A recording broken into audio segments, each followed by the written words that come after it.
বাড়িতে যখন মায়ের শরীর খারাপ থাকে পুরো বাড়িটাই যেন অচল হয়ে যায়। ব্রেকফাস্ট, লাঞ্চ, ডিনার কোনোটাই আর টাইমে হয় না, স্নান খাওয়া তো দূরে থাকে। বাড়িতে মার শরীর খারাপ, তো দায়িত্বটা যখন আমার উপর, তো সব কাজ তো আমারই করতে হবে। কেন কালকে তোমাদের সাথে ব্লগটা শেয়ার করতে পারিনি, বিকজ আমি সত্যি খুব চাপের মধ্যে দিয়ে যাচ্ছি। সকালে মদনপুর বাজারে এই ভিড় ঠেলে ঠেলে চলে গেছিলাম পরোটা আর সবজি বাজার করতে, কারণ আজকের রান্নাটা আমিই করব।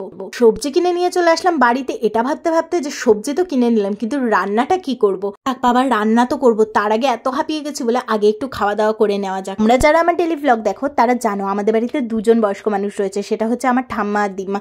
মা অসুস্থ হয়ে যাওয়ায় ওই দুজনের দায়িত্ব পুরোপুরি এসে পড়েছে আমার ঘাড়ে, সেই জন্য তিনজনকে সামলানো আমার পক্ষে একটু টাফই হয়ে যাচ্ছে। সকাল থেকে উঠে সবাইকে গরম জল দেওয়া থেকে শুরু করে চা, ব্রেকফাস্ট, সারাদিনের রান্না বান্না, তার উপর রয়েছে আমার গুল্লাদের পুজো, সব মিলিয়ে আমি একটুও বসার টাইম পাচ্ছিলাম না। জন্যই আর কি কালকের ব্লগটা ছাড়া হয়নি, কিন্তু আজকে ভাবলাম যতই কষ্ট হোক এডিট করে ছাড়তে তো হবেই। আর এইদিকে দেখো মার শরীরটা ভীষণই খারাপ, একদমই বেচারে উঠতে পারছে না, তাই জন্য সন্ধ্যাবেলা মাকে নিয়ে চলে গেলাম ডাক্তারখানায়।